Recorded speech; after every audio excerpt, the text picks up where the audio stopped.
हम लोग अगर इंग्लिश सीख रहे हैं तो इंग्लिश क्या है पहले बताइए। इंग्लिश क्या है? भाषा है। जैसे कोई भी भाषा अगर हम लोग सीखने की बात करते हैं तो भाषा का कुछ एलिमेंट्स होता है जिसको हम लोग को सीखना पड़ता है, ठीक है। तो इंग्लिश को हम लोग तो जान ही रहे हैं कि इंग्लिश क्या है, एक लैंग्वेज है। तो हम लोगों को लैंग्वेज सीखना है, यहाँ पर भाषा सीखना है। तो भाषा सीखने के लिए सबसे पहले कुछ छोटे छोटी चीज़ों पर हम लोगों को ध्यान देना है। जैसे हम लोगों का अपना जो क्षेत्रीय लैंग्वेज है या कोई भी भाषा हम लोग जो बोलते हैं, जैसे हिंदी बोलते हैं, मगही, तेलुगु, तमिल, जो भी जिसका जो भाई भाषा होता है जो जानता है। उसके अलावा अगर हम लोग इसकी बात कर रहे हैं, जैसे इंग्लिश हम लोग एक सेकेंड लैंग्वेज के रूप में सीख रहे हैं, दूसरी भाषा के रूप में सीख रहे हैं, तो इसको अगर सीखने की बात अगर हम लोग करें तो सबसे पहले इसके छोटे छोटे एलिमेंट्स को जानना बहुत ज़रूरी होता है कि किस तरह से सेंटेंस बनता है। क्योंकि भाषा जो भी बनेगा, भाषा किसके मदद से बनेगा? अगर हम लोग बोलने की बात करें, लिखने की बात करें, तो हम लोग सेंटेंस की मदद से बात करेंगे। किसकी मदद से? सेंटेंस की मदद से बात करेंगे। अब समझेंगे, सेंटेंस को बनाने के लिए हम लोग क्या देखते हैं, या कोई भी भाषा को बनाने के लिए सबसे पहले हम लोग देखें तो हम लोगों को सबसे छोटा यूनिट जो दिखाई देता है, किसी भी सेंटेंस या किसी भी भाषा का जो सबसे छोटा यूनिट दिखाई देता है, तो अगर हम लोग बोलें यूनिट्स ऑफ अ लैंग्वेज, किसी भाषा के अगर इकाइयों की बात करें तो किसी भी भाषा का सबसे छोटा इकाई क्या होता है?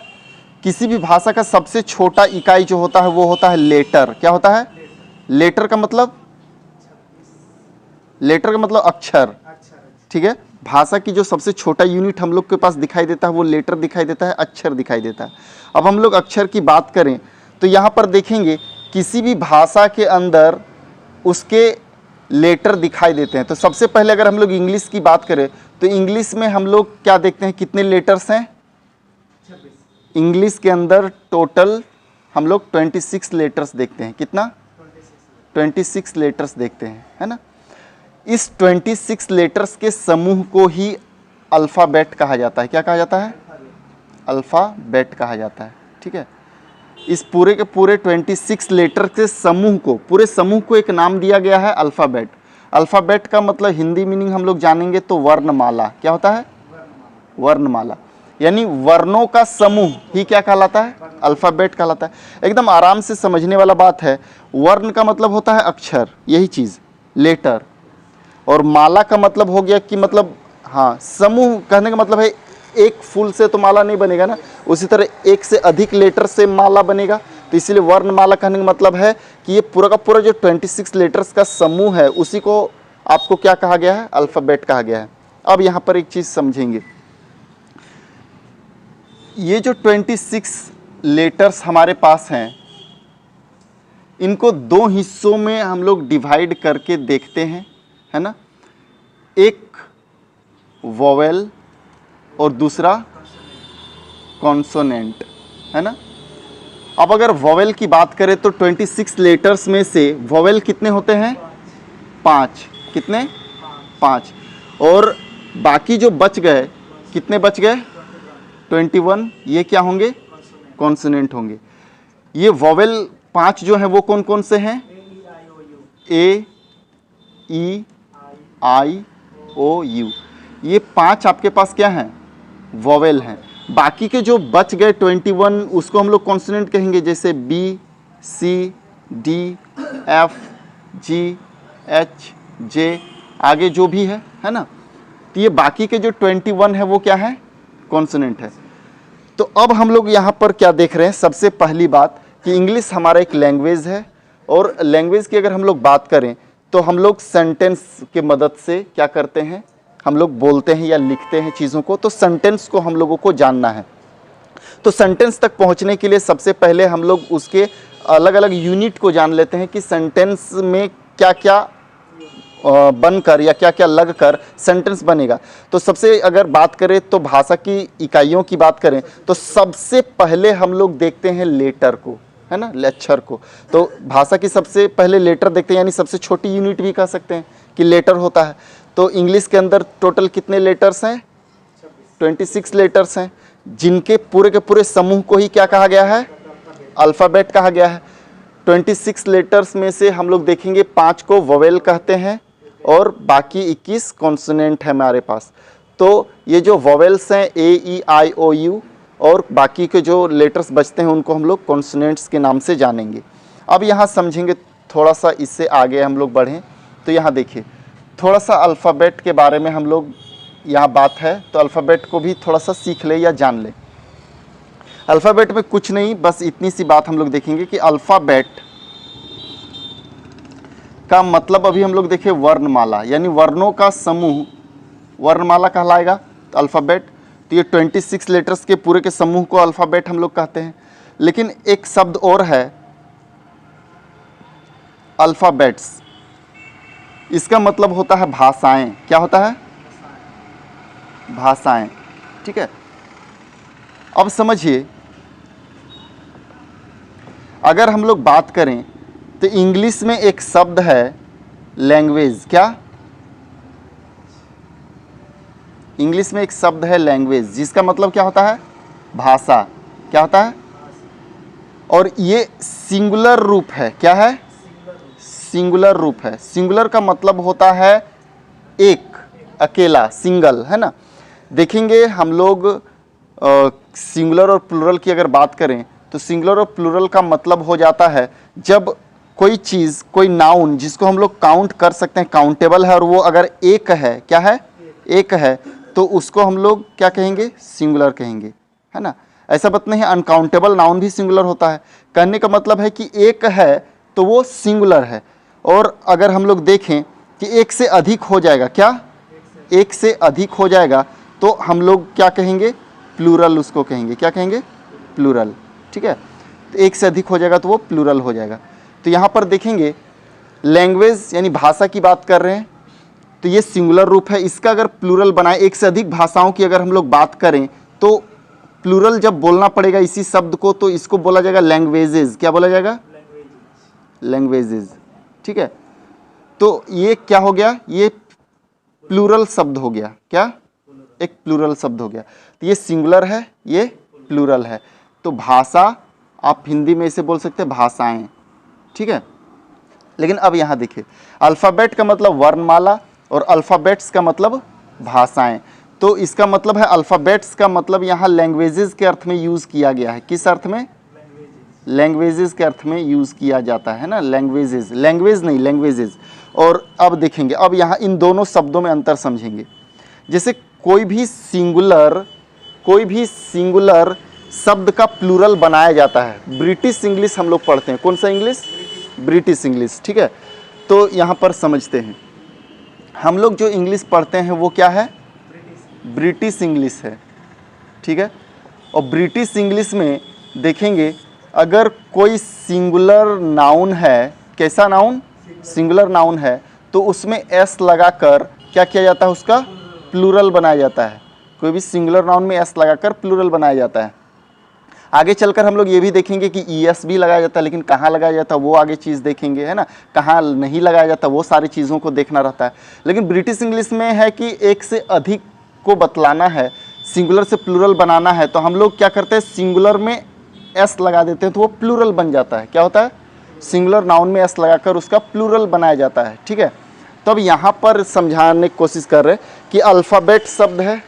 ठीक है, अब देखेंगे यहाँ और एक शब्द है अल्फ़ाबेट्स, तो हम लोग समझ सकते हैं कि ये सिंगुलर होगा और इसमें एस लगा है, मतलब ये प्लूरल होगा, है ना। और दिक्कत क्या आता है वो समझेंगे। हाँ, ये सिंगुलर है और ये प्लूरल भी है, लेकिन दोनों सेपरेट अलग अलग शब्द है। क्या है? दोनों अलग अलग शब्द है। कहने का मतलब है अल्फ़ाबेट का अपना मीनिंग है, अल्फ़ाबेट्स का यहाँ अपना मीनिंग है। दोनों अलग अलग शब्द है, देखने में एक ही तरह है ना। अल्फ़ाबेट है ये अल्फ़ाबेट्स है। अब देखेंगे ये जो अल्फ़ाबेट है यहाँ पर ये किस लिए जान रहे हैं हम लोग? ये जो अल्फ़ाबेट शब्द है ये हमेशा सिंगुलर रूप में ही यूज़ किया जाता है। किस रूप में? Only singular. इसका प्लूरल नहीं बनाते हैं। अल्फ़ाबेट का इस अर्थ में, वर्णमाला के अर्थ में इसका प्लूरल नहीं बनाया जाता है। यानी हम लोग जैसे वर्णमाला है, हम लोग अल्फ़ाबेट्स लिखकर वर्णमालाएं बोल दें, ये गलत हो जाएगा। ठीक है, इसका प्लूरल रूप नहीं होता है। लेकिन हाँ, इसी शब्द का एक प्लूरल रूप दिखाई दे रहा है अल्फ़ाबेट्स। ठीक है, ये प्लूरल शब्द ही है। कैसा शब्द है? प्लूरल शब्द ही है। ठीक है, अल्फ़ाबेट्स, लेकिन इसका अपना मीनिंग है और इसका सिंगुलर नहीं बनाया जाता है। यानी आप इसको अल्फ़ाबेट बोल के भाषा बोल दीजिए नहीं। हाँ, लैंग्वेज सिंगुलर है, भाषा लैंग्वेजेस प्लुरल है, भाषाएं, लेकिन हाँ अल्फ़ाबेट बोल के हम लोग भाषा नहीं बोल सकते। अल्फ़ाबेट्स बोल के भाषाएं तो होगा, लेकिन अल्फ़ाबेट बोल के भाषा नहीं बोल सकते, इसका सिंगुलर नहीं बनेगा। कहने का मतलब है ये सिर्फ सिंगुलर में यूज़ होता है, इसका मतलब वर्णमाला होगा। ये सिर्फ प्लूरल में यूज़ होता है, इसका मतलब भाषाएं होगा। क्या होगा? भाषाएं होगा। तो ये दो शब्दों की जानकारी बस हम लोग ले लिए। अभी तक हम लोग कहाँ थे वो देखेंगे। हम लोग ये देख रहे थे कि भाषा की सबसे छोटी इकाई क्या होती है। भाषा की सबसे छोटी इकाई जो है वो लेटर है। इंग्लिश के अंदर टोटल 26 लेटर्स हैं और 26 लेटर्स के समूह को ही क्या कहा जाता है? अल्फ़ाबेट कहा जाता है। ठीक है, ये चीज़ हम लोग देखें। अब 26 लेटर को दो हिस्सों में बांटकर हम लोग देखते हैं, वोवेल और कॉन्सोनेंट। वोवेल की संख्या 5 है, कॉन्सोनेंट बाकी 21 आपके कॉन्सोनेंट है। ठीक है, तो ये सारे नोट करेंगे इतनी बातें, उसके बाद हम लोग आगे बढ़ेंगे। ठीक है, देखिए जो बोर्ड पे लिखा हुआ है उसको किस तरह से आपको नोट करना है। जैसे कि हम लोग समझने के समय चीज़ों को समझेंगे, उसके बाद जो नोट करने का समय दिया जाएगा उसमें हम लोगों को नोट करना है। ठीक है, तो देखेंगे अभी तक हम लोग क्या देखें कि इंग्लिश क्या है? लैंग्वेज है। तो आपको इसी तरह से उतारना है। यहाँ पर देखेंगे इंग्लिश क्या है? लैंग्वेज है। और लैंग्वेज की अगर हम लोग बात करें तो हम लोगों को लैंग्वेज को सीखने के लिए सेंटेंस के ऊपर काम करना है। ठीक है, तो सेंटेंस को ही सीखने के लिए हम लोग ये बात किए कि हम लोग सबसे पहले भाषा के इकाइयों को जानेंगे। तो भाषा की इकाइयों में सबसे पहले हम लोग किसको देख रहे हैं? लेटर्स को देख रहे हैं। तो इंग्लिश के अंदर टोटल कितने लेटर्स है? 26 लेटर्स। तो इस तरह से क्रम में लिखते जाना है। 26 लेटर के समूह को क्या कहते हैं? अल्फ़ाबेट कहते हैं, है ना। और उसके बाद देखेंगे 26 लेटर्स को दो हिस्सों में बांट कर देखते हैं, वोवेल और कॉन्सोनेंट। ये चीज़ें, ये अलग से दो शब्दों के बारे में जानकारी था तो ये अलग से लिख लेंगे। तो बाकी हम लोग यहाँ से यहाँ तक की बात को लिखेंगे, है ना। यहाँ से फिर हम लोग आगे बढ़ेंगे। तो आप ये लिखेंगे, फिर ये लिखेंगे, ये अलग से लिख लेंगे। तो भाषा के अलग अलग यूनिट की अगर हम लोग बात करें तो सबसे पहले हम लोगों को क्या दिखाई दिया? लेटर, यानी अक्षर दिखाई देता है। क्या दिखाई देता है? अगर इससे आगे हम लोग बढ़ते हैं, लेटर से आगे बढ़ते हैं तो क्या बनता है? देखेंगे जब एक से अधिक लेटर को आपस में मिला देते हैं तो क्या बनता है? जब एक से अधिक लेटर को आपस में मिला देंगे तो क्या बनेगा? शब्द। लेकिन देखेंगे इतना कहना आधा अधूरा बात हो जाता है। तो समझिएगा, जब एक से अधिक लेटर आपस में मिला देंगे और उससे कोई मीनिंग निकलेगा, क्या कोई मीनिंग निकलेगा, तब उसको हम लोग वर्ड कहेंगे। क्या कहेंगे? वर्ड कहेंगे। ठीक है, क्या बोले फिर से? जब एक से अधिक लेटर, है ना, जब एक से अधिक लेटर को आपस में मिला देंगे और उनसे कोई मीनिंग निकलेगा, उनसे कोई अर्थ निकलेगा, तो उसी को हम लोग क्या कहेंगे? वर्ड कहेंगे। ठीक है, जैसे कि अगर हम लोग देखें वर्ड की बात करें, जैसे कि हम लोग लिखा हुआ है PQRS, इसका कोई मीनिंग है? एक से अधिक लेटर मिला हुआ है लेकिन कोई मीनिंग नहीं है, तो इसको हम लोग वर्ड कहेंगे? इसको वर्ड नहीं कहेंगे। अब देखेंगे जैसे कि हम लोग बात करें, लिखा गया है TEN, 10, इसका कोई मीनिंग है? एक से अधिक लेटर आपस में मिला और इसका अपना एक मीनिंग है, तो इसको वर्ड कहेंगे? इसको वर्ड कहेंगे। जैसे कि अगर हम लोग बात करें, लिखा गया है CHAIR, चेयर, इसका कोई मीनिंग है? एक से अधिक लेटर आपस में मिला है और इसका अपना एक मीनिंग है, तो इसको हम लोग वर्ड कहेंगे। लेकिन कोई भी चीज़ जैसे कि EPN कोई मीनिंग नहीं दे पाएगा तो वर्ड नहीं कहेंगे। XYZ कोई मीनिंग नहीं दे पाएगा, वर्ड नहीं कहेंगे। कहने का मतलब है कि जब एक से अधिक लेटर्स आपस में मिलते हैं और उनसे कोई अर्थ निकलता है तब हम लोग उस तो देखेंगे लेटर से आगे हम लोग बढ़े तो ये देखिए कि जब एक से अधिक लेटर्स आपस में मिला देते हैं और उनसे कोई अर्थ निकलता है तब हम लोग उसको क्या कहेंगे? वर्ड कहेंगे। ठीक है, वह अर्थ नहीं निकल पा रहा है तो हम लोग उसको वर्ड नहीं कहेंगे। उसी तरह जब एक से अधिक वर्ड को आपस में मिला देंगे और उनसे कोई अर्थ निकलेगा तब क्या बनेगा? तब दो चीज़ें बनता है, वो चीज़ों को समझेंगे हम लोग। वर्ड की अगर हम लोग बात करें तो देखेंगे वर्ड को जब एक से अधिक वर्ड आपस में मिलते हैं और उनसे कोई अर्थ निकलता है, उनसे कोई अर्थ निकलता है और वह अर्थ यदि कंप्लीट होता है, क्या होता है? एक कंप्लीट अर्थ रखता है, तब हम लोग उसको सेंटेंस कहेंगे। क्या कहेंगे? सेंटेंस कहेंगे। लेकिन देखेंगे जब एक से अधिक वर्ड आपस में मिलेगा और वो एक मीनिंग रखेगा, एक अर्थ रखेगा, लेकिन वो अर्थ कंप्लीट नहीं होगा अपने आप में, तो उसको हम लोग फ्रेज कहेंगे। क्या कहेंगे? फ्रेज कहेंगे। ठीक है। सेंटेंस का मतलब क्या समझ रहे हैं? वाक्य। सेंटेंस का मतलब वाक्य। फ्रेज का मतलब वाक्यांश। क्या? वाक्यांश। अब देखिए वाक्यांश का क्या मतलब हो गया? वाक्य का अंश। अब वाक्य का अंश का मतलब समझ में आ रहा होगा?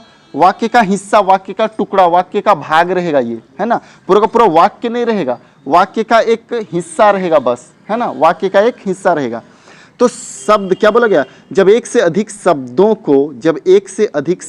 को क्या किया जाता है? मिलाया जाता है और उनसे कंप्लीट मीनिंग जब निकलता है तो उसको सेंटेंस कहेंगे। जब कंप्लीट मीनिंग नहीं निकलेगा तो उसको क्या कहेंगे? फ्रेज कहेंगे। ठीक है। अब सिंपल सा समझेंगे हम लोग इसको। जैसे कि हम लोग बोले इन द स्काई। क्या बोला गया? इन द स्काई, आसमान में, है ना।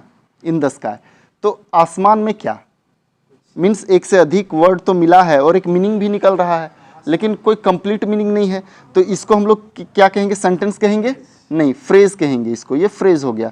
जैसे कि हम लोग बोले, लिखा गया है इन माई पॉकेट। पॉकेट में, अब पॉकेट में क्या मीनिंग तो दे रहा है लेकिन कंप्लीट मीनिंग नहीं है। जैसे कि बोले कि माई क्लासरूम। क्या बोला गया? माई क्लासरूम, मेरा क्लासरूम। अब मेरा क्लासरूम क्या मीनिंग तो दे रहा है लेकिन कंप्लीट मीनिंग नहीं दे पा रहा। तो इस तरह के शब्दों को हम लोग क्या कहेंगे? फ्रेज कहेंगे। मतलब देखेंगे एक से अधिक शब्दों से मिलकर जो बनाएगा, कुछ मीनिंग देगा और लेकिन वो कंप्लीट मीनिंग नहीं देगा, उसको फ्रेज कहेंगे हम लोग। क्या कहेंगे? फ्रेज कहेंगे। लेकिन देखेंगे कि एक से अधिक शब्द से मिला हुआ रहेगा और वो कंप्लीट मीनिंग देगा। क्या देगा?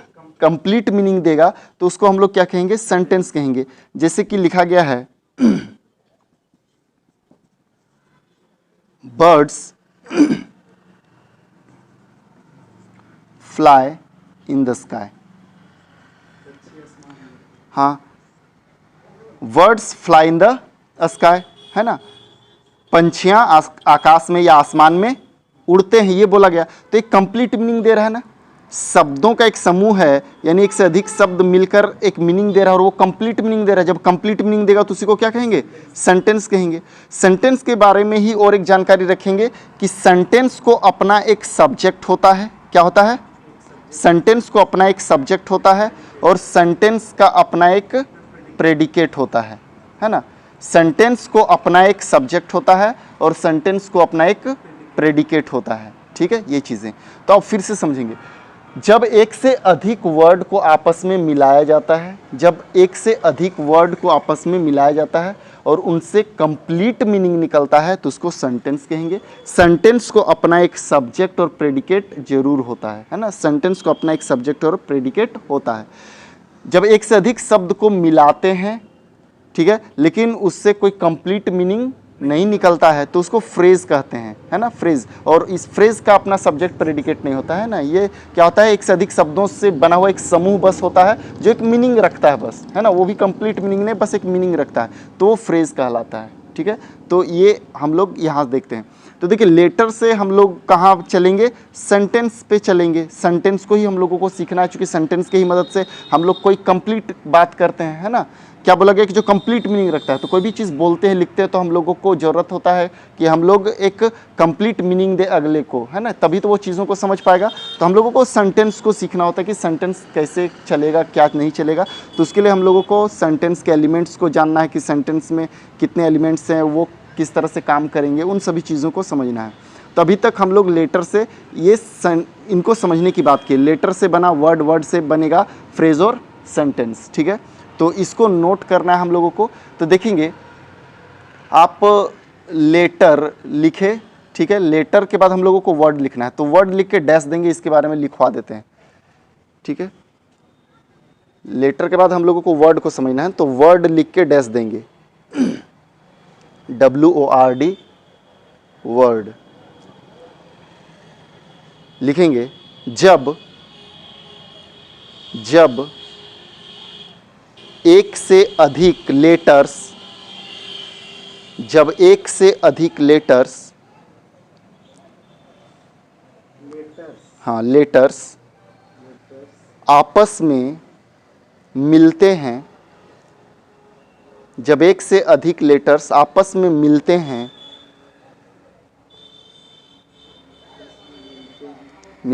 और उनसे कोई अर्थ निकलता है, कोई अर्थ निकलता है, कोई अर्थ निकलता है, तो उसे वर्ड, WORD वर्ड कहते हैं, तो उसे वर्ड कहते हैं। ये देखेंगे हम लोग हिंदी में चीज़ों को लिख लिए, ये सिर्फ समझ के लिए हम लोग लिख रहे हैं ना, ताकि हम लोग बाद में चीज़ों को समझ पाएं, ठीक है। चूंकि हम लोग यहाँ भी बेसिक इंग्लिश समझने से पहले हम लोग कुछ बेसिक चीज़ों पर काम कर रहे हैं, इसीलिए अपनी भाषा में चीज़ों को सीखने की कोशिश कर रहे हैं। तो क्या बोलोगे वर्ड को लेकर कि जब एक से अधिक लेटर्स आपस में मिलते हैं और उनसे एक मीनिंग निकलता है, तब वो वर्ड कहलाता है। अगर मीनिंग नहीं दे पाएगा तो वो वर्ड नहीं कहेंगे। तो एग्जाम्पल में आप इन कुछ शब्दों को इसी तरह से लिख लेंगे।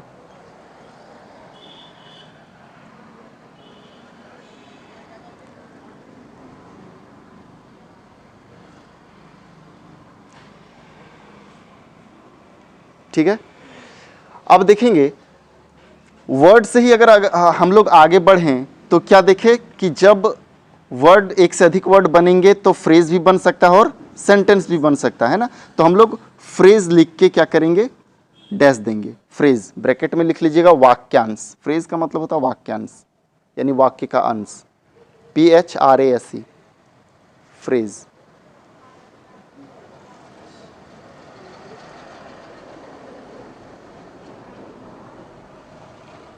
PHRASE फ्रेज लिख के डैश देंगे।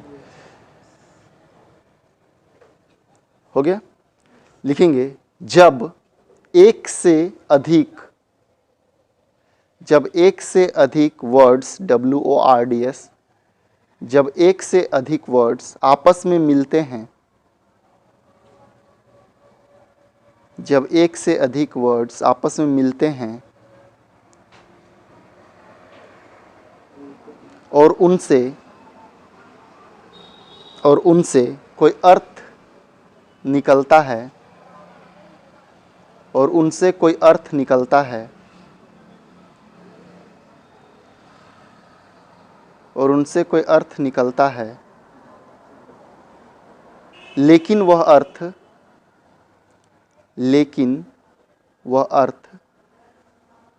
कंप्लीट, COMPLETE,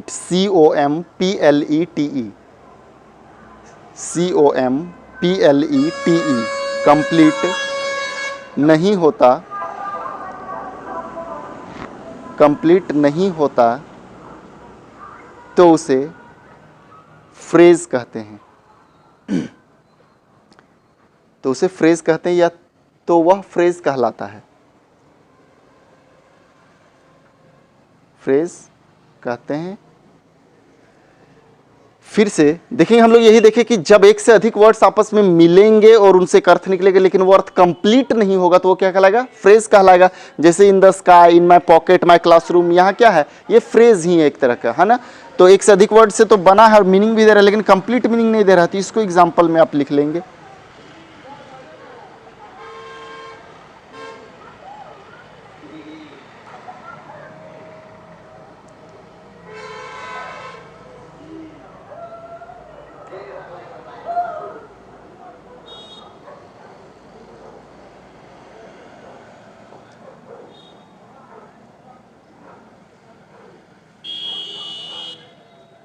हो गया,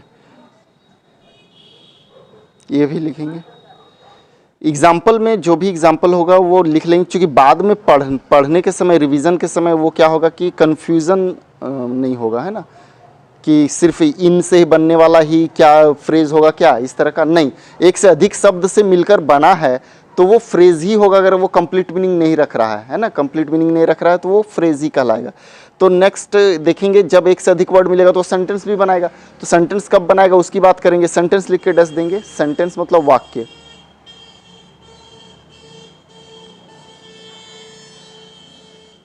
लिखेंगे जब एक से अधिक वर्ड आपस में मिलते हैं,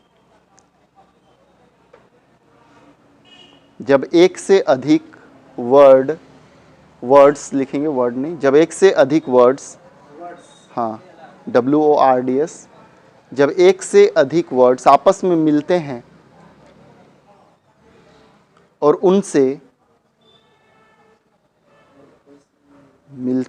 उनसे एक complete meaning, COMPLETE, complete meaning, MEANING, complete meaning, MEANING, complete meaning निकलता है तो उसे सेंटेंस कहते हैं,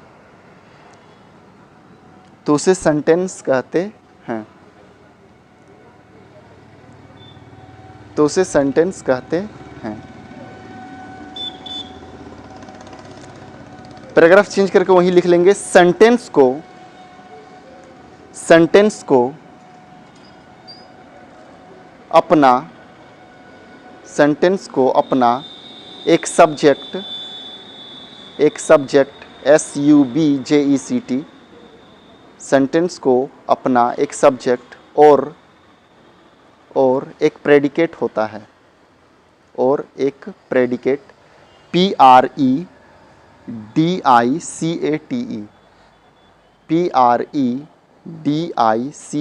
प्रेडिकेट होता है। ठीक है, तो एक एग्जांपल ये लिख लेंगे, देखेंगे एक से अधिक शब्द मिला है और एक कंप्लीट मीनिंग भी रख रहा है, तो इसको सेंटेंस कहेंगे।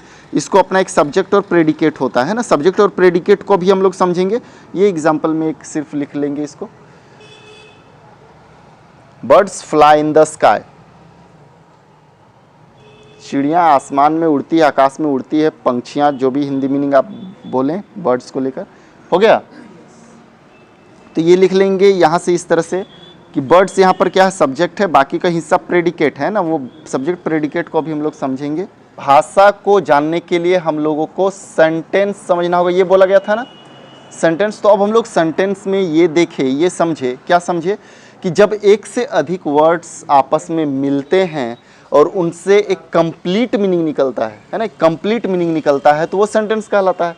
और क्या बोला गया कि सेंटेंस के आपके दो हिस्से होते हैं, कम से कम सेंटेंस के आपको दो हिस्से दिखाई देते हैं, मतलब एक सब्जेक्ट और दूसरा प्रेडिकेट। क्या, एक सब्जेक्ट और दूसरा प्रेडिकेट, है ना।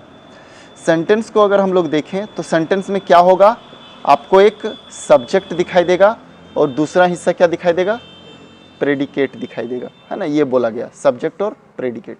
तो इसको हम लोग समझेंगे, उससे पहले कुछ बातें समझे। सेंटेंस ही भाषा बनाएगा, क्या करेगा, सेंटेंस ही भाषा बनाएगा हम लोगों का।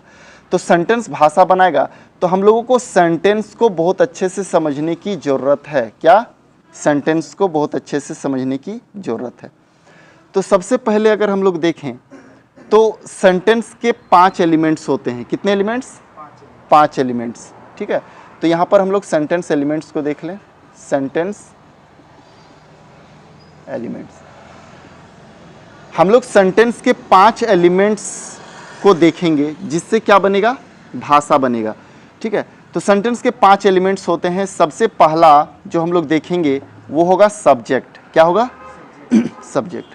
दूसरा जो होगा वो होगा वर्ब। क्या होगा, वर्ब। तीसरा जो हमारे पास है वो है ऑब्जेक्ट। क्या है, चौथा जो हमारे पास है वो है कॉम्प्लीमेंट। क्या है, कॉम्प्लीमेंट। और पांचवा जो हमारे पास है वो है एडवर्बियल। क्या है, एडवर्बियल। अब देखिए सेंटेंस के 5 एलिमेंट हैं। सेंटेंस के कितने एलिमेंट्स हैं, 5 एलिमेंट्स है। सिंपल सा subject, verb, object, complement, adverbial. Sentence के ये 5 ही एलिमेंट्स हैं, है ना। यानी इन्हीं से सेंटेंस बनाया जाता है। किनसे, सब्जेक्ट वर्ब से मिलकर, हाँ ये 5 ही एलिमेंट्स से बना है। जैसे आदमी है ना, बोला जाता है ना कि 5 तत्वों से मिलकर बना है ना, उसी तरह सेंटेंस भी ये 5 एलिमेंट्स से मिलकर बना है। यानी subject, verb, object, complement, adverb. यानी कोई भी सेंटेंस में ये 5 ही एलिमेंट्स आपको दिखाई देगा, है ना। ये 5 एलिमेंट्स के अलावा छठा एलिमेंट्स नहीं दिखाई देगा। यानी सेंटेंस की अगर हम लोग बात करें तो सेंटेंस बनाने के लिए हम लोग सेंटेंस पैटर्न की बात करते हैं। किसकी बात करते हैं? सेंटेंस पैटर्न की। तो सेंटेंस पैटर्न को भी यहां देख लेते हैं। सेंटेंस पैटर्न, अगर हम लोग सेंटेंस के पैटर्न की बात करें तो सेंटेंस के भी 5 पैटर्न होते हैं। कितने पैटर्न? जिस तरह से देखेंगे सेंटेंस के 5 एलिमेंट, पैटर्न भी 5 ही होते हैं। कितने? और उन 5 ही पैटर्न पर सेंटेंस बनाए जाते हैं। छठा पैटर्न नहीं होता है सेंटेंस बनाने का। ठीक है, वो पैटर्न क्या है? यानी कोई सेंटेंस जो बनता है वो बनता है सब्जेक्ट और वर्ब से। पहला पैटर्न यही हो गया। यानी सेंटेंस बनाने के लिए देखेंगे सेंटेंस के ये 2 एलिमेंट्स की आवश्यकता होती है। हाँ, कहने का मतलब है ये मात्र 2 एलिमेंट्स मिलकर एक पूरा का पूरा सेंटेंस बना सकते हैं, कंप्लीट मीनिंग दे सकते हैं। कौन कौन? सब्जेक्ट और वर्ब। ठीक है, तो एक कंप्लीट सेंटेंस बनाने के लिए ये 2 एलिमेंट्स काफी हैं, सब्जेक्ट और वर्ब। ठीक है, सब्जेक्ट और वर्ब। दूसरा पैटर्न जो होता है वो होता है सब्जेक्ट, वर्ब और ऑब्जेक्ट का। क्या? सब्जेक्ट, वर्ब और ऑब्जेक्ट का। तो यहां समझेंगे, अगर हम लोग दूसरे पैटर्न की बात किए तो सब्जेक्ट, वर्ब, ऑब्जेक्ट दिखाई देता नहीं। ये ऑब्जेक्ट आगे क्यों आया? देखेंगे हम लोग क्या पढ़ रहे थे कि सेंटेंस होता है जो शब्दों से मिलकर बनता है। किससे? शब्दों से मिलकर बनता है, और जो कंप्लीट मीनिंग रखता है। क्या? Complete meaning. कभी कभी क्या होता है कि सब्जेक्ट और वर्ब मिलकर सेंटेंस तो बना देता है लेकिन कंप्लीट मीनिंग नहीं रख पाता है ना, कंप्लीट मीनिंग नहीं दे पाता है। इसीलिए हम लोगों को जरूरत होता है कि बताएं, है ना, किस बारे में बोला जा रहा है। तो ऑब्जेक्ट इसलिए लिखा जाता है ना, जिसके बारे में बात करते हैं वो लिखा जाता है वहां पर, तो ऑब्जेक्ट देना पड़ता है। तो ये दूसरा पैटर्न है। तीसरा पैटर्न में हम लोग देखेंगे सब्जेक्ट, वर्ब। कभी कभी क्या होता है कि एक ऑब्जेक्ट सेंटेंस को कंप्लीट मीनिंग नहीं दे पाता है, तो हम लोगों को 2-2 ऑब्जेक्ट लगाना पड़ता है। क्या करना पड़ता है? 2-2 ऑब्जेक्ट। तो एक पैटर्न ऐसे हो जाता है, सब्जेक्ट, वर्ब और ऑब्जेक्ट 1, ऑब्जेक्ट 2 बोल सकते हैं। इसमें से एक डायरेक्ट ऑब्जेक्ट कहलाता है कि इनडायरेक्ट ऑब्जेक्ट कहलाता है, तो वो बाद में सीखने वाली बात है। हम लोग सिर्फ यहाँ पैटर्न को देख रहे हैं ना। चौथा पैटर्न जो बनता है वो होता है सब्जेक्ट, वर्ब और कॉम्प्लीमेंट का। क्या? हाँ, जरूरी नहीं है कि वर्ब के बाद आने वाला शब्द ऑब्जेक्ट ही हो, है ना।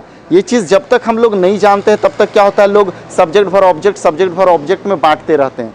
सब्जेक्ट, वर्ब के बाद कॉम्प्लीमेंट भी आ सकता है, लेकिन हाँ, ऑब्जेक्ट क्या होता है, कॉम्प्लीमेंट क्या होता है, ये हम लोग को जानना जरूरी होगा, है ना।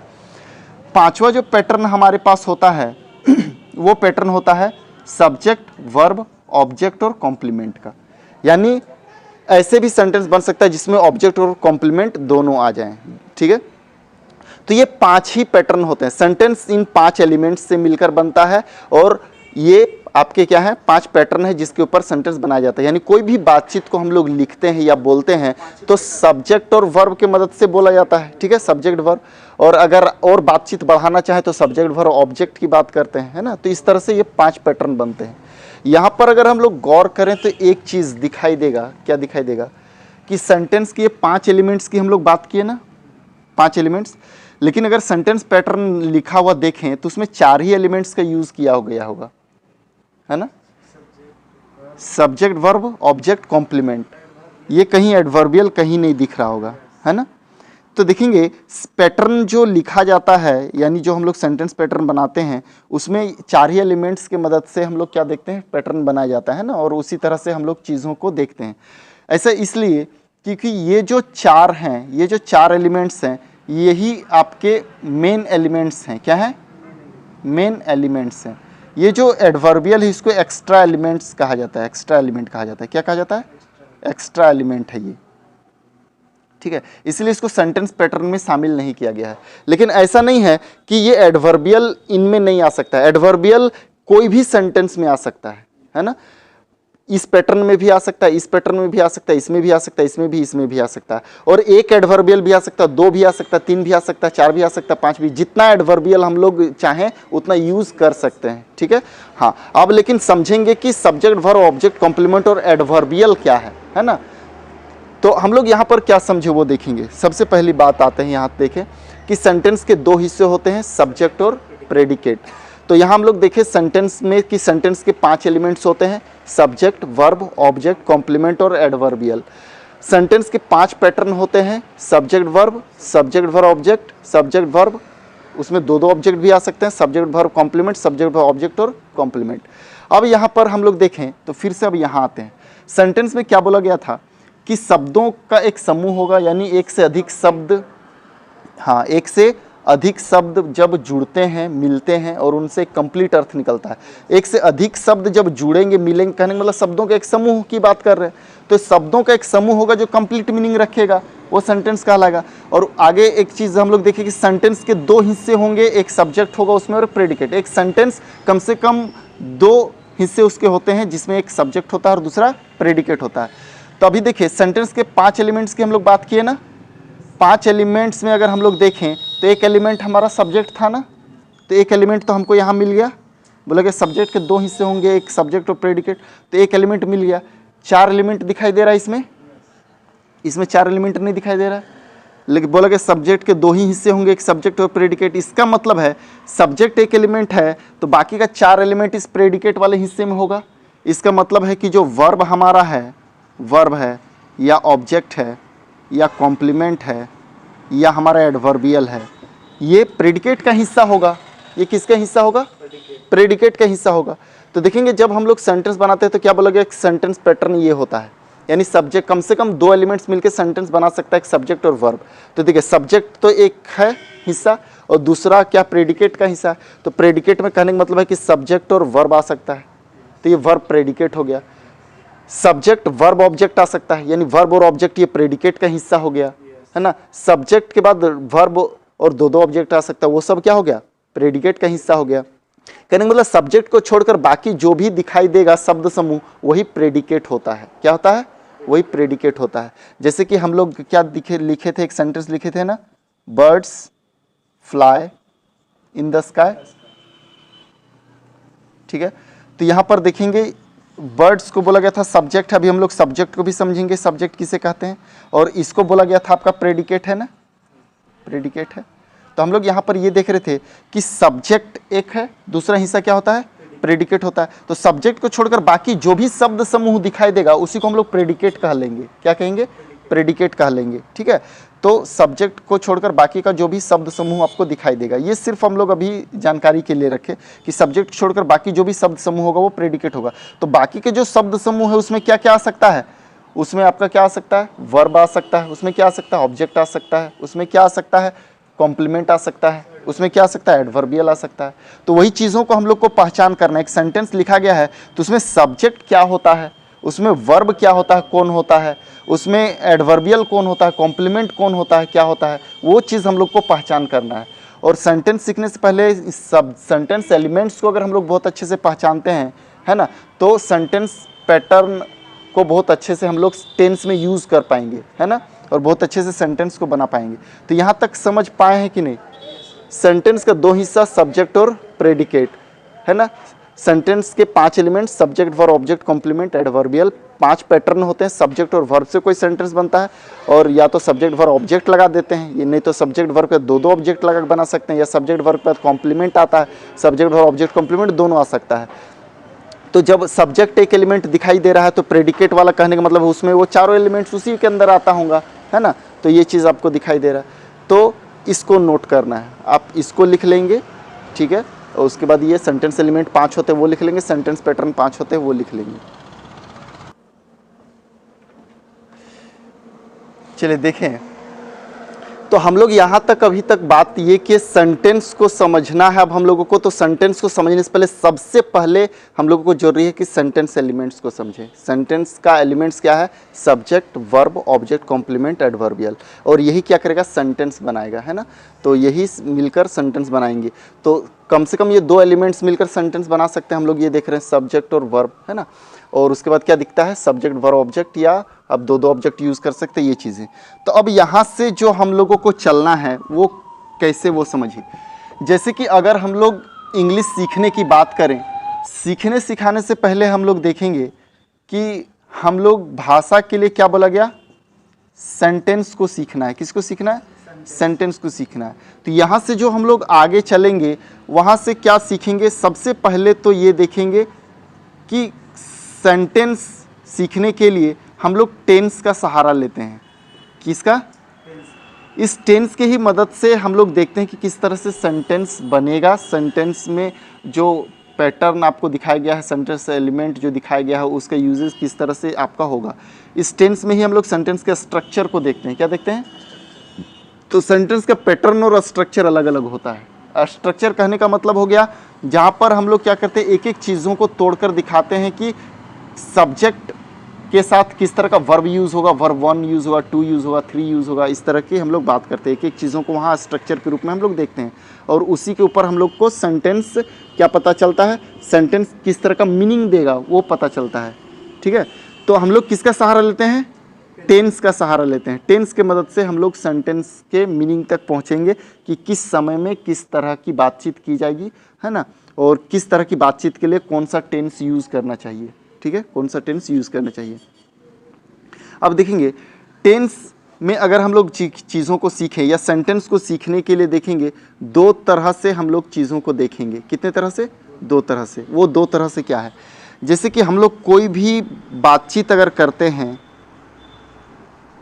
अगर हम लोग भाषा की बात करें या किसी के बारे में अगर हम लोग बातचीत करते हैं, ठीक है, तो क्या बातचीत करते हैं? सबसे पहले कि किसी के काम की बात करते हैं। क्या करते हैं?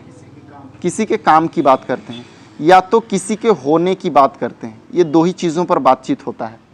ठीक है, सबसे पहले देखिएगा कि भाषा का प्रयोग जो हम लोग करते हैं, हम अपनी दुनिया में करते हैं, अपने समाज में करते हैं। तो हमारे समाज में है क्या?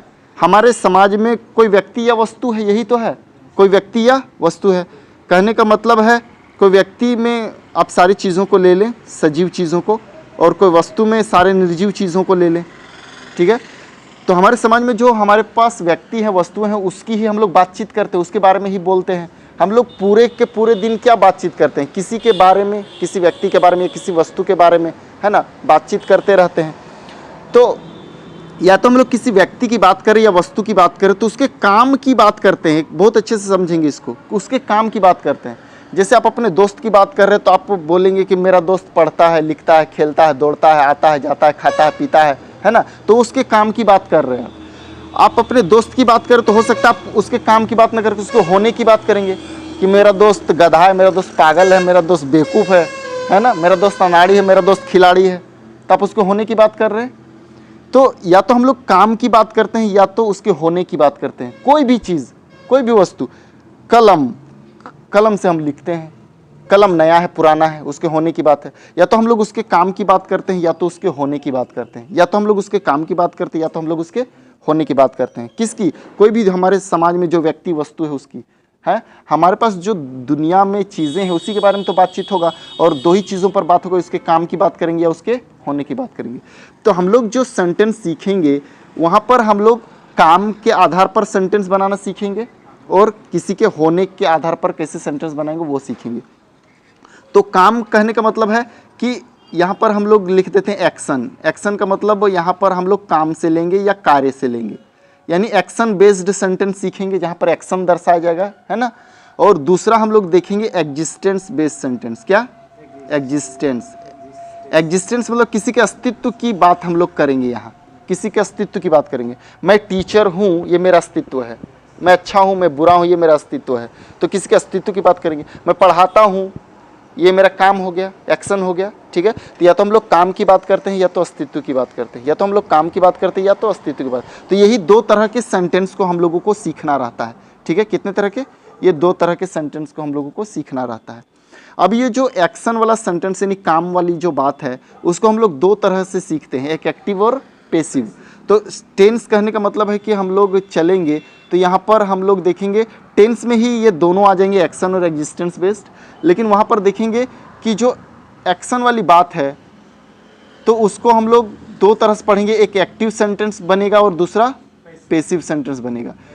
ठीक है, एक एक्टिव सेंटेंस और पैसिव सेंटेंस, और इन दोनों में भी अंतर समझेंगे कि कब एक्टिव सेंटेंस बनेगा, कब पैसिव सेंटेंस बनेगा। क्योंकि बातचीत के दौरान हम लोगों को क्या चाहिए कि एक्टिव सेंटेंस कैसे यूज़ होगा, पैसिव सेंटेंस कैसे यूज़ होगा, कब एक्टिव सेंटेंस का स्ट्रक्चर लगाना है, कब पैसिव सेंटेंस का स्ट्रक्चर लगाना है। ये अंतर हम लोगों को समझना पड़ेगा, है ना। क्योंकि कोई भी चीज़ लिखा गया रहता है या हम लोग बोलने या लिखने की बात करें तो एक्टिव पैसिव दोनों तरह के सेंटेंसेस की आवश्यकता होती है ना, ये चीज़ें। तो एक्टिव पैसिव। एक और होता है पॉजिटिव, जिसको हम लोग बाद में सीखेंगे, अभी हम लोग इस बेसिक में वहाँ उलझेंगे नहीं। ठीक है, तो एक्टिव और पैसिव दो तरह के सीख लेंगे और एग्जिस्टेंस वाला स्ट्रक्चर ये सीख लेंगे, ठीक है, ये चीज़। तो यहाँ से ये हम लोग बात क्या कर रहे हैं, सेंटेंस को आगे सीखने की, हम लोगों को किस तरह से सेंटेंस को सीखना है, ठीक है। तो यहाँ से चलने से पहले फिर से देखेंगे क्या बोला गया था। ये जो बात हम लोग देख रहे थे कि दो तरह की बात वही है, एक एक्शन की बात करेंगे और एग्जिस्टेंस की बात करेंगे। इससे पहले हम लोग फिर से ये देखेंगे कि सेंटेंस जो है जैसे कि हम लोग कोई भी बातचीत करते हैं तो बातचीत में दो ही चीज़ें होती है, क्या वो दो चीज़ें क्या होती है, आपका स्टेटमेंट होता है, क्या होता है, आपका स्टेटमेंट होता है या तो आपका क्वेश्चन होता है। यानी आप किसी चीज़ को लेकर जानकारी दे रहे होते हैं या तो आप क्वेश्चन कर रहे होते हैं, दो ही चीज़ होता है। कोई भी बातचीत में देखेंगे अगर दो लोग मिलते हैं तो क्या होता है, प्रश्न जवाब, यही तो होता है ना, क्वेश्चन आंसर। कोई आपसे प्रश्न पूछ रहा है, आप जवाब देते हैं, आपसे कोई प्रश्न पूछ रहा है ना, आप जवाब देते हैं, या आप ही प्रश्न पूछे अगला कोई जवाब देगा। आप दो लोग मिलते हैं तो बोलते हैं हाँ कैसे थे, आप सवाल किए, वो जवाब देगा अच्छे हैं, अब वो प्रश्न करेगा, तो सवाल और जवाब ही चलता है। क्या चलता है, सवाल जवाब। तो कोई स्टेटमेंट यानी कोई कथन जो आप बोले उसी को स्टेटमेंट कहेंगे, और एक होता है प्रश्न, ठीक है। ये दो ही चीज़ तो होता है, स्टेटमेंट क्वेश्चन, ठीक है। अब जो स्टेटमेंट है, हमारा स्टेटमेंट वो पॉजिटिव भी हो सकता है, नेगेटिव भी हो सकता है ना। हमारा स्टेटमेंट कैसा हो सकता है, पॉजिटिव नेगेटिव दोनों हो सकता है। तो यानी सेंटेंस हमारा पॉजिटिव भी हो सकता है, नेगेटिव, तो हम लोगों को सीखना है। हाँ, तो हम लोगों को जैसे कि कोई भी चीज़ हम लोग बोलते हैं तो हाँ या ना दोनों पे तो बोलते हैं, ठीक है। मैं पढ़ता हूँ, मैं नहीं पढ़ता हूँ, तो वही चीज़ स्टेटमेंट पॉजिटिव नेगेटिव दोनों हो सकता है। तो आगे हम लोग को यही सीखना है कि सेंटेंस पॉजिटिव है तो उसको नेगेटिव किस तरह से बना सकते हैं इंग्लिश के अंदर। दूसरा है क्वेश्चन, हमारे पास प्रश्न पूछते हैं, तो प्रश्न जो पूछा जाएगा, प्रश्न भी दो तरीके से पूछा जाता है। कितने, दो तरीके से। एक प्रश्न वो पूछते हैं जहाँ पर हम लोग सिर्फ यस या नो जानना चाहते हैं, ठीक है, उसको क्लोज एंडेड क्वेश्चन कहा जाता है। और एक क्वेश्चन होता है जहाँ पर हम लोग क्यों, कब, कैसे, कहाँ, इसका जवाब जानना चाहते हैं, उसको ओपन एंडेड क्वेश्चन कहा जाता है, ठीक है। तो उसको WH क्वेश्चन भी शॉर्टकट में कहते हैं। तो समझिए yes no question, WH question, ये दो तरह के क्वेश्चन होते हैं जो बनाया जाता है, तो वो हम लोग सीख लेंगे। और ये भी पॉजिटिव नेगेटिव होगा, कैसा होगा, पॉजिटिव नेगेटिव, ये भी पॉजिटिव नेगेटिव होगा। तो इनका पॉजिटिव नेगेटिव कैसे बनाना वो भी बहुत आसान है, वो हम लोग सीख लेंगे। कहने का मतलब है कि सेंटेंस में हम लोग ग्रामर में चलने से पहले हम लोगों को सेंटेंस को इम्प्रूव करना जरूरी है। सेंटेंस को इम्प्रूव करने के लिए हम लोग को सेंटेंस एलिमेंट्स को सीख लेना है। सेंटेंस एलिमेंट्स सीखने के बाद हम लोग क्या करेंगे कि सेंटेंस में अगर स्टेटमेंट होता है तो वो क्या स्ट्रक्चर होगा, क्वेश्चन होगा तो उसका क्या स्ट्रक्चर होगा, उसका पॉजिटिव नेगेटिव कैसे बनेगा। उसके बाद हम लोग टेंस के ऊपर आ जाएंगे। टेंस हम लोग पढ़ेंगे action based tense, existence based tense. उसके बाद हम लोग उसका एक्टिव और पैसिव देख लेंगे क्या होगा, ठीक है, ये चीज़ें। और इसके बाद हम लोग क्या करेंगे, ग्रामर के ऊपर चलेंगे, है ना, कि कहाँ से भाषा में गलत होंगे, कहाँ से सही होंगे। ये बेसिक जानकारी जब तक नहीं रहेगा, चूँकि ग्रामर क्या है, ग्रामर मीन्स हम लोग देखेंगे शब्दों का एक समूह है जो क्या करेगा, कहाँ से हम गलत होंगे, सही होंगे।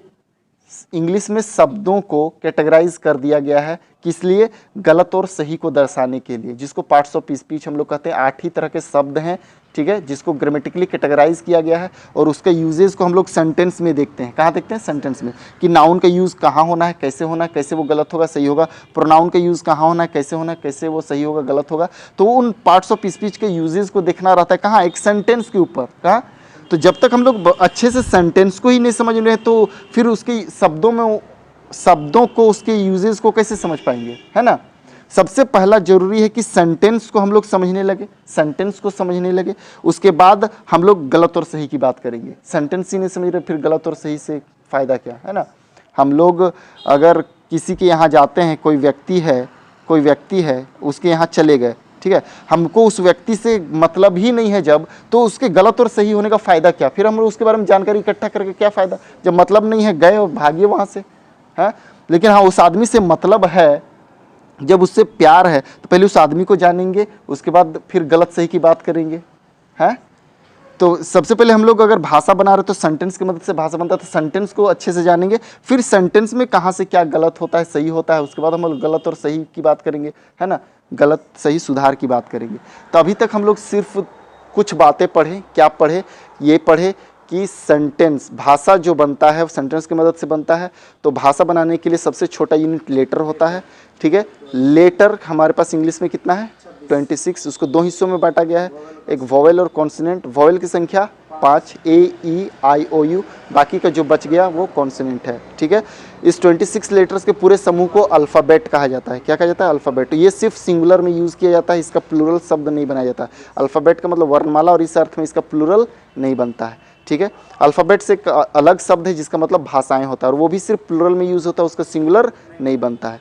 इसके अलावा हम लोग ये देखें कि जब एक से अधिक लेटर्स आपस में मिलेगा और उनसे एक अर्थ निकलेगा तो वो वर्ड कहलाएगा। जब एक से अधिक वर्ड आपस में मिलेगा और उनसे कंप्लीट मीनिंग निकलेगा वो सेंटेंस कहलाएगा। कंप्लीट मीनिंग नहीं देगा तो वो फ्रेज कहलाएगा। सेंटेंस के 2 हिस्से होते हैं, एक सब्जेक्ट और प्रेडिकेट। सेंटेंस के 5 एलिमेंट्स होते हैं, सब्जेक्ट, वर्ब, ऑब्जेक्ट, कॉम्प्लीमेंट और एडवर्बियल। सब्जेक्ट के 2 हिस्से, सब्जेक्ट और प्रेडिकेट, यानी सब्जेक्ट एक एलिमेंट दिखता ही है, यानी प्रेडिकेट वाले हिस्से में बाकी के 4 एलिमेंट्स आते होंगे, ठीक है। तो बाकी के जो एलिमेंट्स है, चारों एलिमेंट्स वो प्रेडिकेट का हिस्सा होंगे, ठीक है। सेंटेंस के 5 पैटर्न होते हैं। सब्जेक्ट और वर्ब से सेंटेंस बन सकता है, कम से कम ये 2 ही एलिमेंट्स हमारा सेंटेंस बना सकते हैं, लेकिन बाकी के पैटर्नों का भी प्रयोग हम लोग करते हैं। जब सब्जेक्ट और वर्ब ये 2 मिलकर कंप्लीट मीनिंग नहीं दे पाते हैं तो हम लोग ऑब्जेक्ट जैसी बात करते हैं, या अलग अलग तरह से सेंटेंस को बोलने के लिए कॉम्प्लीमेंट की भी आवश्यकता पड़ती है ना। तो जिस तरह की बात है उस तरह से हम लोग सेंटेंस पैटर्न का यूज़ करके सेंटेंस को बनाते हैं। उसके बाद आगे हम लोग किस तरह से चलेंगे उसकी बात हम लोग कल करेंगे, तो रहने देते हैं आज के लिए।